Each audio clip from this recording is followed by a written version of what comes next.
I walked right into the police station and yelled, "I'm turning myself in!" The police froze. Conversations died mid-sentence. Officers reached for weapons. I flashed the cryptic black symbol on my arm for the desk sergeant to see. Nightmare spell. "You're infected?" The sergeant's voice carried a mix of fear and respect. 3 days ago. I haven't slept since. I gestured to my bloodshot eyes. "I don't want to hurt anyone when I finally pass out and cross over." The sergeant nodded slowly.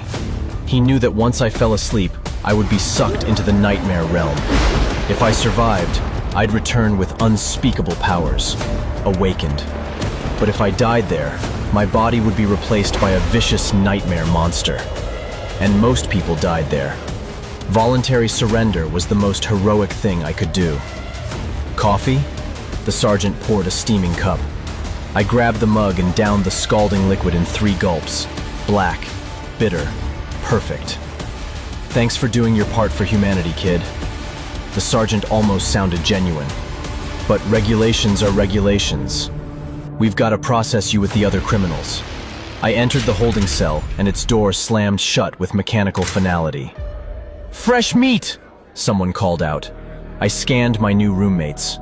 Drunk tank refugees, petty thieves, gang members eyeing each other like predators, and Marcus. The awakened man dominated the space even in prison orange. Enhanced muscles bulged beneath the fabric, proof he'd survived his own nightmare spell and returned with superhuman abilities. "What's a twig like you doing in Gen Pop?" He stood, towering over me. "Nightmare spell." The cell went silent. "Dead man walking," the pickpocket whispered. "They put a walking time bomb in here with us?" The drunk sobered instantly. Marcus grinned. "Relax, boys. We've got hours before this freak turns monster." I sized him up. "So what landed Mr. Universe in here? Armed robbery? Murder?" Marcus puffed out his chest. "Grand Theft Auto." This clown got nicked for wire fraud. The cell erupted in laughter. "Wire fraud?" I couldn't help myself. "You survived the nightmare realm, got superhuman abilities, and chose white-collar crime? That's the lamest thing I've ever heard." The inmates roared. The drunk was cackling. Marcus's face turned crimson. "You're dead." But before he could touch me, alarms shrieked through the station. Gunfire erupted from the adjacent cell block. "Code Black! Nightmare breach in cell block C!" Officers sprinted past our cell, weapons drawn, terror written across their faces. Something inhuman roared in the distance. Metal screeched as it was torn apart. Marcus grabbed my shirt, slamming me against the bars. "You brought friends, freak? That's not how this works, wire fraud." The sounds of battle grew closer. Whatever had manifested was winning. "You think you're funny?" Marcus's enhanced fist cocked back. "Let me fix that smart mouth." His punch connected like a sledgehammer and pain exploded through my skull. My vision blurred, darkness creeping in from the edges. No, not yet. The coffee should have kept me awake longer, but my body betrayed me. Consciousness slipped away like water through a drain. I'm going to survive this. Whatever's waiting in the nightmare realm, I'll beat it. I have to. And when I come back, awakened, with real power, Marcus won't be laughing anymore. "Shit!" A guard's voice echoed as darkness claimed me. "Toss this one into solitary." Marcus's voice followed me into the black. "I'll be the one to put you down when you come back, freak." As I fell into the nightmare realm, I wondered if I'd survive my trial. I blinked, and the next thing I saw was a snowy mountain pass. A translucent screen materialized before me. "Welcome to the Nightmare Realm, Sleeper. Prepare for your first trial." This was it. My first trial. I sat up, scanning the alien landscape. Atop a distant cliff stood a giant, dark structure like a temple. Suddenly, a countdown appeared in front of me. "Survive until sundown. You have 3 hours remaining." Marcus's threat echoed in my mind. 3 hours until he killed my unconscious body in the real world. I jumped to my feet, ready to sprint toward the temple. But as soon as I took a step, pain erupted around my neck. I crashed onto my back, gasping. Why the hell is there a chain around my neck? We were being dragged up a mountain pass with vicious guards on either side. That's when I first realized it was like a video game. And if this truly was a game, then I could figure out the rules. I concentrated, trying to conjure up a game menu. Shimmering runes appeared in the air in front of me, visible only to my eyes. Name: Sunless. True name: Unknown. Rank: Aspirant. Class: Dormant. Aspect: Temple Slave. Attributes: Child of Shadows. Interesting. Temple Slave sounded ominous as hell, and this attribute, Child of Shadows, sounded useful for stealth applications.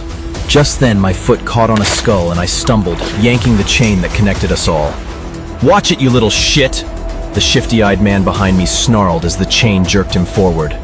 "I'm gonna kill you when I get the chance." "Calm down, Benny." The broad-shouldered slave in front of me didn't even turn around. "Kid's as good as dead anyway. Save your energy for the mountain." I looked at him. "How long have we been walking?" 3 days. The broad-shouldered man, Fraser, grunted. "You were unconscious when they chained you up." "Yeah, we've carried your ass for 3 days, you little punk." Benny raised his fist, but the chain kept him just out of reach. "And now you wake up and immediately trip. Clumsy little rat. I'm gonna throw you off this cliff as soon as I get a chance." That's when I heard hoofbeats approaching. A young soldier, around my age, rode up on a beautiful white horse. His armor was clean and polished. "What's the commotion here?" Benny spat into the bone dust at my feet. "This runt keeps tripping and pulling the chain. I nearly broke my wrist." The soldier looked down at me, and I saw something I hadn't expected. Genuine pity. "You look exhausted. When did you last eat?" I don't know." The soldier unhooked a leather flask from his belt. "Here, drink some of this." Gratefully, I took the flask and crack! Fire exploded across my back as a whip tore through my thin shirt. I stumbled forward, tasting copper as I bit my tongue hard enough to draw blood. "Know your place, kid."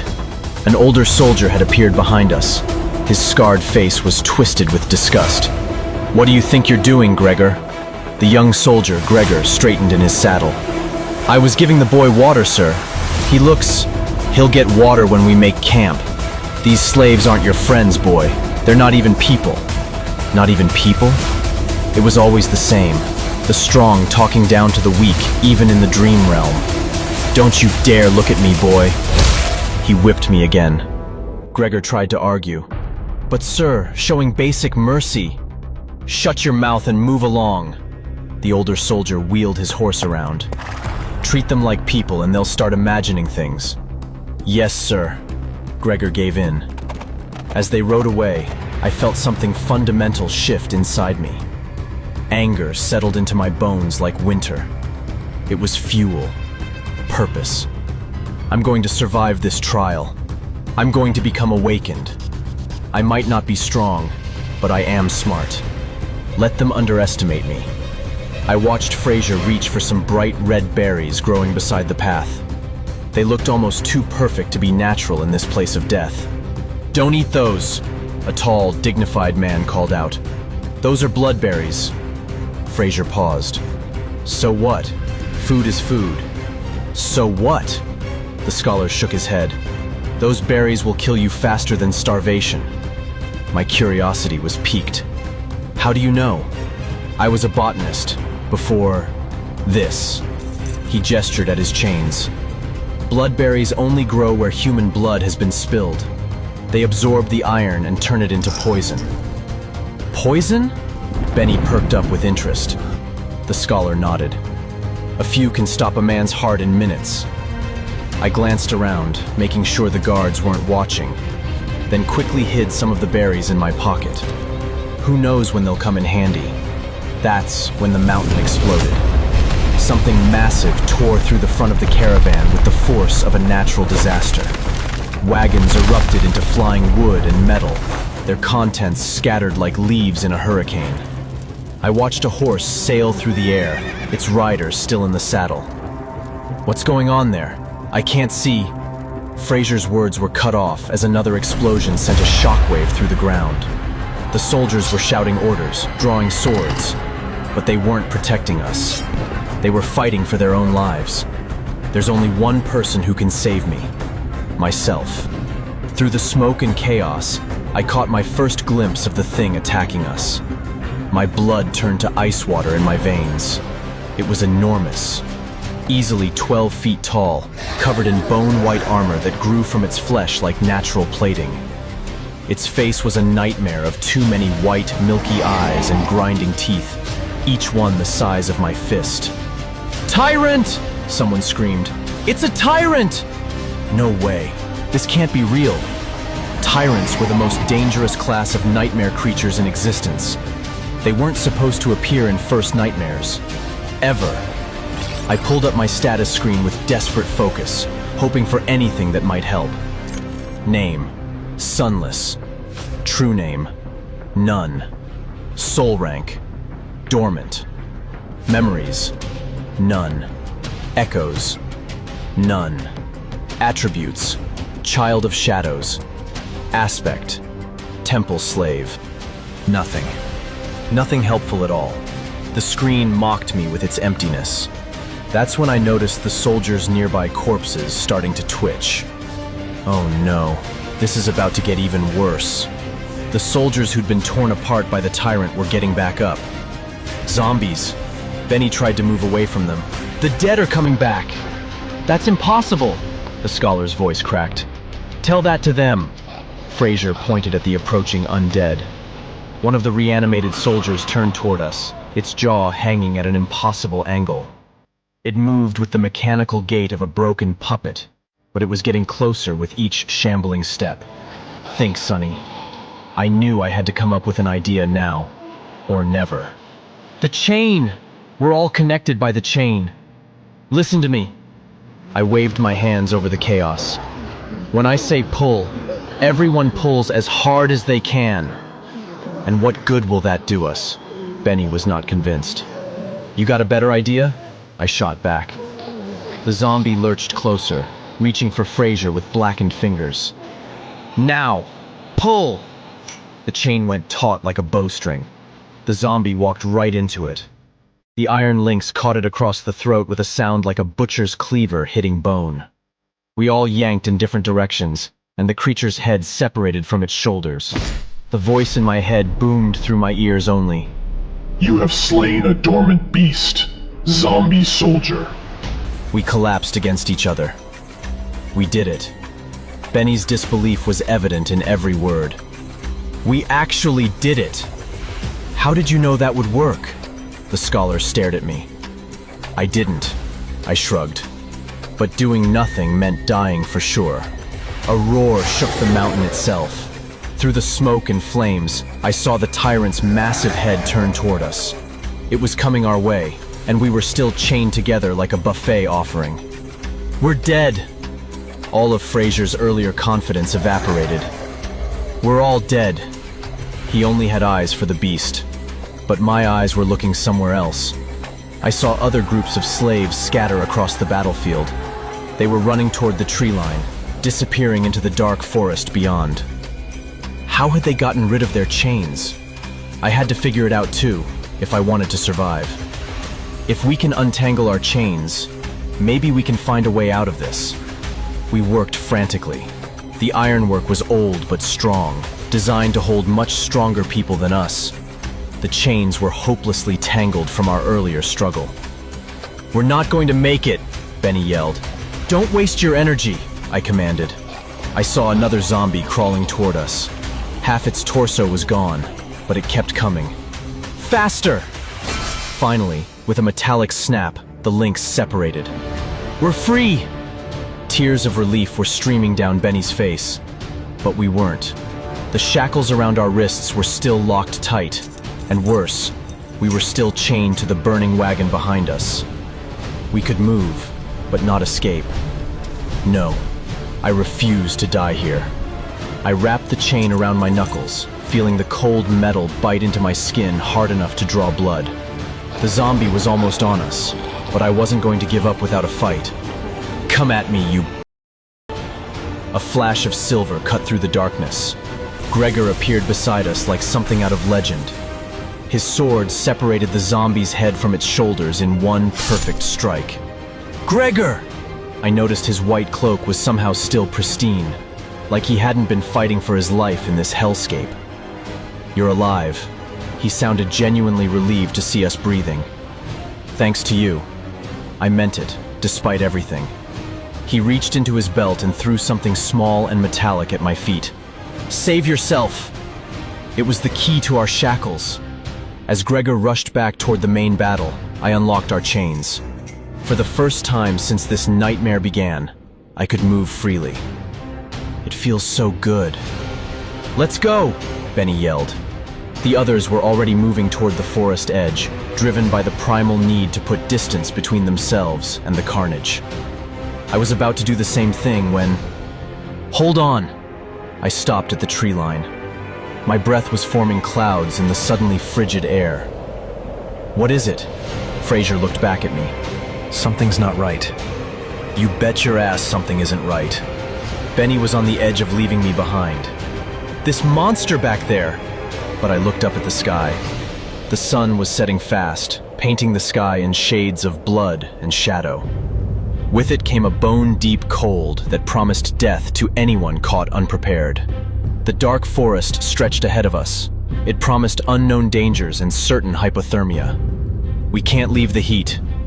I hated that I had to say these words.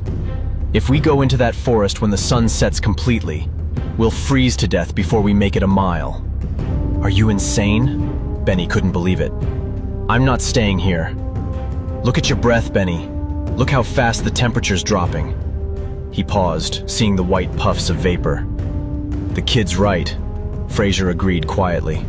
"Hypothermia will kill us faster than that monster." "But the monster will still kill us," Benny shook his head. "I'll go." "Be my guest, but you have no chance in there." I was certain I was right. "Here, we have a chance at least." Fraser nodded slowly. "Maybe the tyrant will be satisfied with those it's already killed." I nodded back, but inwardly, I knew better. There's no chance this damned beast is done.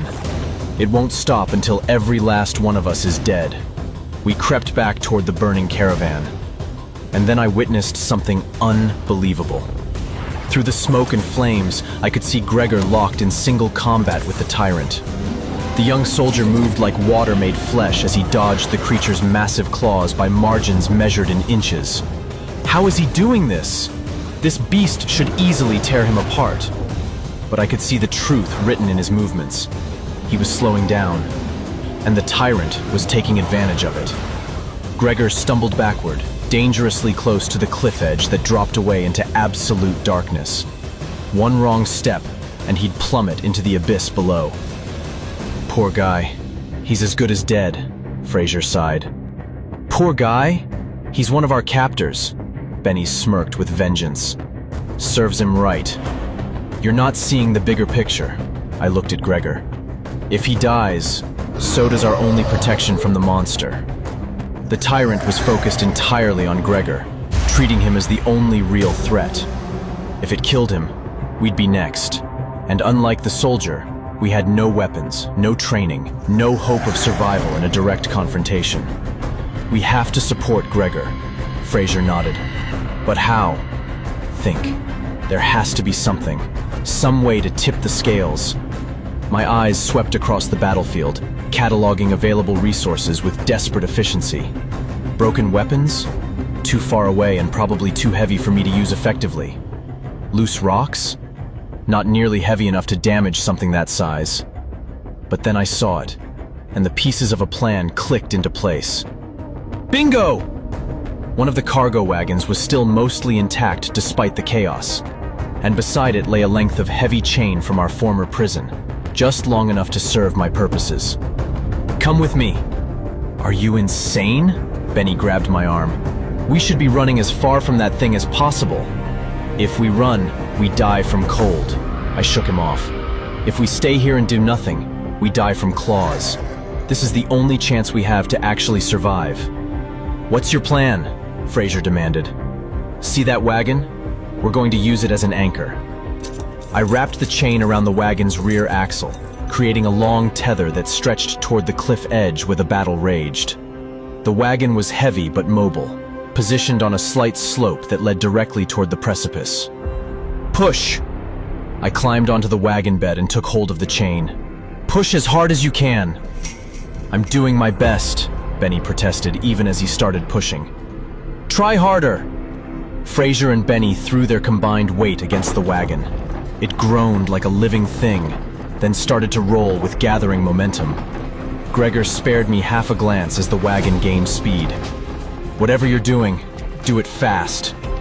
Without showing a hint of emotion, the young warrior doubled his efforts, drawing the tyrant's attention away from me with a series of increasingly aggressive attacks. Smart. He gets it. We're going to do this together. I focused on the weight of the chain in my hands, the distance between me and the tyrant, and the precise trajectory I'd need to make this work. The wagon was picking up speed now, rolling faster toward the cliff edge with each passing second. Please, don't miss. We only get one shot at this. Gathering all my strength, I spun and threw the chain into the air like a fisherman casting his net. The loop opened as it flew, arcing toward the position where Gregor and the tyrant danced their deadly dance. I'd aimed for the creature's feet. If I could tangle its legs, maybe Gregor could finish it while it was off balance. But in the last moment, the tyrant suddenly flinched backward from one of Gregor's strikes. No! I cursed, but then I realized that this was even better. Instead of falling to the ground, the chain kept flying through the air. It looped and landed perfectly around the tyrant's massive neck. It worked! Fraser shouted. The metal links tightened like an iron noose. I froze for a moment, not believing my eyes. Then I clenched my jaw and balled my fists. Yes! The wagon hit a large rock, but the chain was already doing its work. It went tight as a bowstring, and the tyrant was yanked backward. Die, you giant! Gregor, get back! I screamed. As the wagon disappeared behind the cliff, its weight pulled the tyrant with it. The creature disappeared with a horrifying roar. We did it! Benny's voice cracked with relief and disbelief. We actually did it! Fraser was laughing like a madman. The boy's a genius, a bloody genius. But I was thinking about something else. Something was wrong. When I'd killed the zombie, there had been a booming announcement from the voice. This time, there was nothing. I felt my stomach drop like a stone. The tyrant isn't dead yet. The words cut through their celebration like a blade. The laughter stopped abruptly. Gregor wiped blood from a cut on his cheek.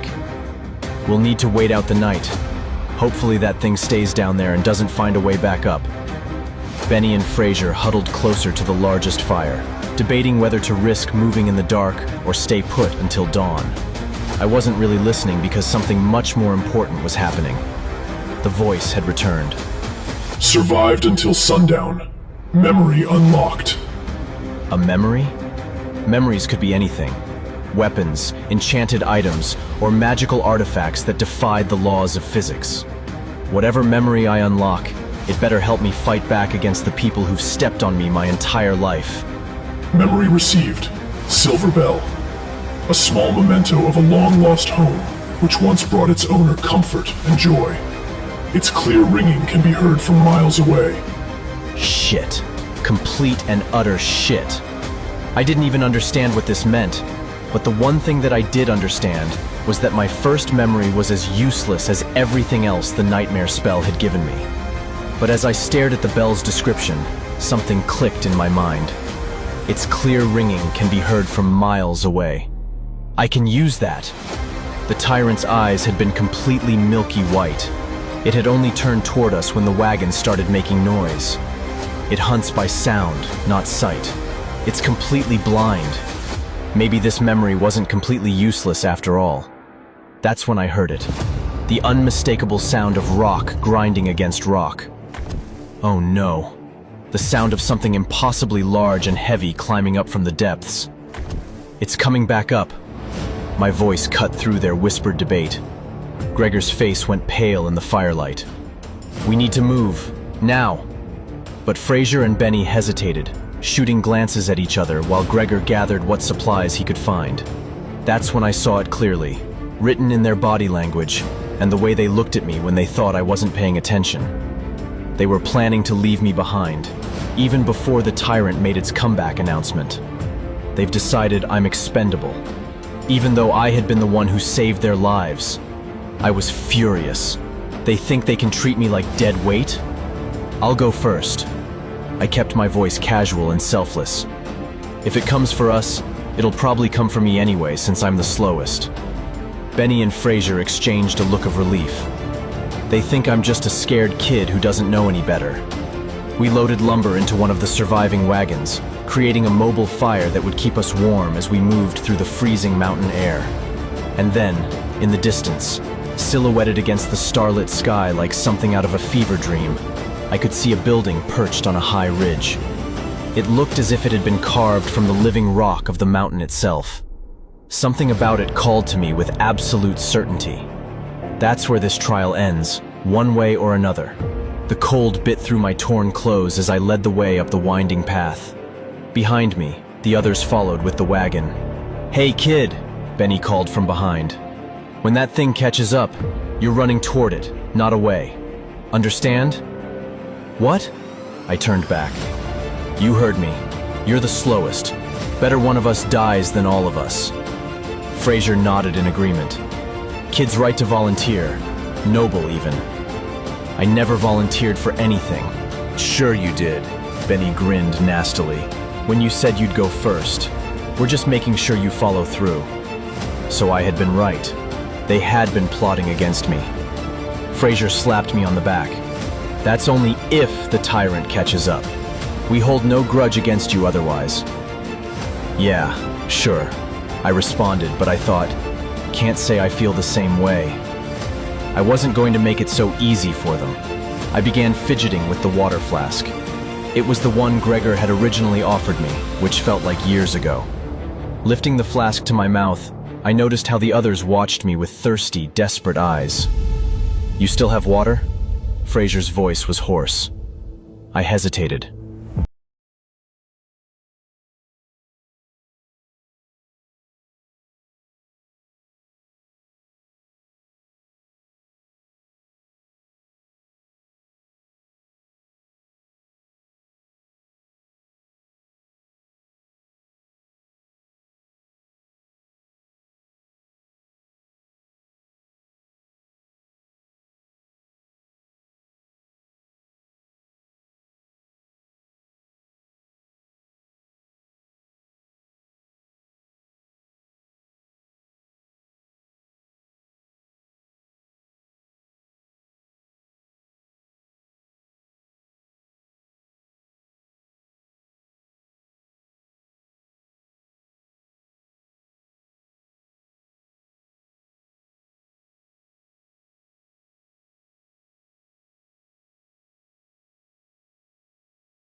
entirely. Most notably, a deep hollow in the rocks ahead, completely shrouded in shadow. We're almost there. I kept my voice supportive, even as I watched Fraser deteriorate. Just keep moving. Don't give up now when we're so close to safety. This isn't altitude sickness. Fraser's panic made his voice shrill as more blood trickled from the corner of his mouth. What is this? What's happening to me? And then he understood. You little... Fraser's eyes went wide with realization. You poisoned us! I nodded. I'm sorry it had to come to this, Fraser. But you drank bloodberry juice. Panic lit up in his milky eyes. You're dead, Sunless! But then followed a truth I hadn't expected. Kill him, Gregor! It was your idea. Stab the boy, leave him here as bait, and then we'll be able to make it safely. Gregor? He was in on it? And according to Fraser, he had even been the one pulling the strings. I heard the whisper of steel being drawn from its sheath. Behind me, Gregor had his sword out. So you've poisoned them. Gregor's voice carried neither anger nor judgment. You poisoned the water. I cursed myself. If only I had poisoned you too. It wouldn't have worked. Gregor shook his head with a smirk. I wouldn't have been affected. Because I'm an awakened. I was stunned. An awakened? How was this possible? How was he here? And why? I knew what was coming next. Gregor would go for a clean kill. Quick, efficient, professional. But I've been planning for this moment since the moment I saw that hollow in the rocks. Fraser stumbled forward, reaching toward me with blood-slicked fingers. Please, help me. That's when Gregor moved with lethal grace. He pushed Fraser into the depths beside him. Now it's just you and me, Sunless. But I was already diving into the shadow-filled hollow I'd spotted earlier. The darkness swallowed me completely, just as Gregor's blade whistled through the empty air where my head had been a split second before. Come out! From the safety of the shadows, I could see the soldier perfectly. He moved like a hunter who'd done this before, scanning the darkness with trained eyes. But he couldn't see me at all. I was invisible, protected by shadows that welcomed me like a long-lost child. Child of shadows. I guess it pays to be enemies with the sun. I didn't think you were in on it. My voice came from everywhere at once. You gave me water. You showed me kindness. So why did you do it? There's no kindness where there's only survival, Gregor just shrugged. You seem to have understood this when you poisoned them. You're right. I was disgusted by my actions, but I would take them again. Now it's just you, me, and the tyrant. Show yourself! Gregor's mask was starting to slip now. I have people depending on me, a family and a future that matters. And I don't? I moved again. You don't deserve to live more than I do. Yes, I do! The words exploded out of him like a dam bursting. I'm an awakened. I'm important. You're nothing. A slave. A nobody who'll never matter to anyone. All his attention was focused on hunting me through the darkness. He's in distress, I noticed. That's when people get careless. I pulled out my memory. The silver bell was small and innocent looking, but I knew its true purpose now. I understood exactly why the spell had given me this particular tool. Its clear ringing can be heard from miles away. Miles.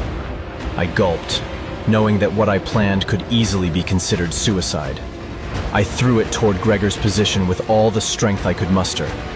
The sound wasn't gentle or musical like I'd expected. It was like a firework going off inside my skull. The echoes bounced from peak to peak, multiplying and amplifying until the entire mountain range rang like a bell. And then, from far below us, came an answering roar of recognition and hunger. The tyrant! Gregor's face went white as fresh snow as he understood what I'd done. You little shit! But I was already running. I burst from the shadows like a creature born from darkness itself and sprinted up the final ridge toward the temple. My enhanced vision picked out the safest path through the treacherous terrain. Behind me, I could hear Gregor cursing as he gave chase, and beneath that, something much worse. The tyrant was climbing toward us, drawn by the bell's supernatural call like a moth to flame, and it was moving fast. My hands were bleeding from scrambling over sharp stones. My lungs burned in the thin mountain air, but I couldn't stop. The temple was so close now, maybe 50 meters away. I risked a glance back and immediately wished I hadn't. The tyrant's massive form was silhouetted against the fires below as it was moving up the nearly vertical mountain face with the fluid grace of a spider. Shit! It's so fast! Wait! Gregor's desperation cracked his voice. We can work together. We can fight it! But it was too late for alliances and trust. Too late for anything but survival. The temple loomed ahead now.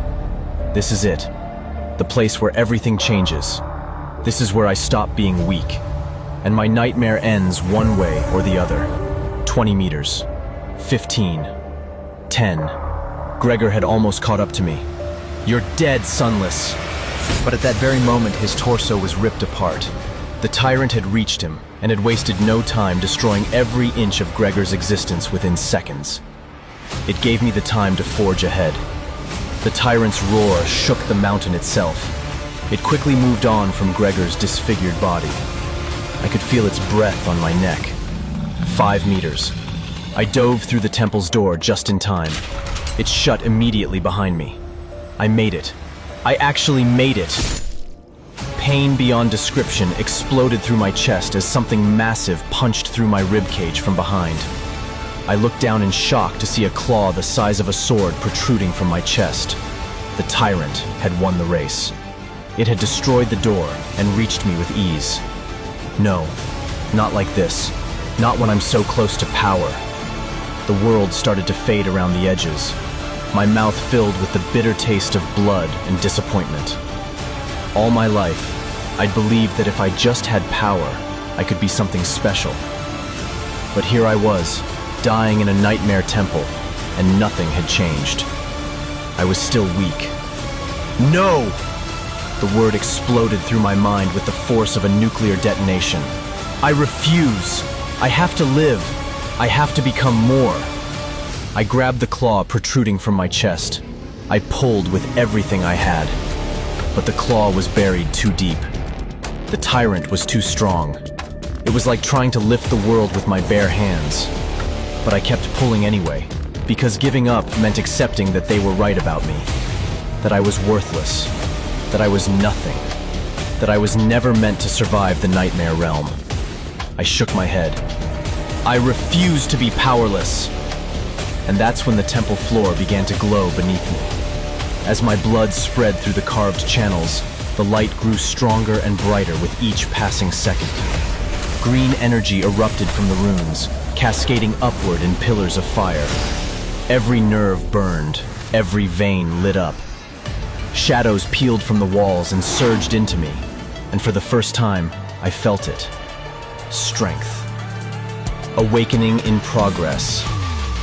Next time on Shadow Slave, Sunny has finally unlocked real power, the kind that can turn a nobody into a force the nightmare realm itself must reckon with. But strength in this world always comes with a price. Is this the beginning of his rise, or the start of his downfall? Will his newfound power save him from the tyrant, or will it transform him into something even worse than the monsters he's been fighting? Sunny's nightmare is only just beginning. Wait, that's not the end. You've just had a free taste. Now get the full story on the Pocket FM app, link in description. Check out our next video and playlist, and don't forget to like, share, and subscribe.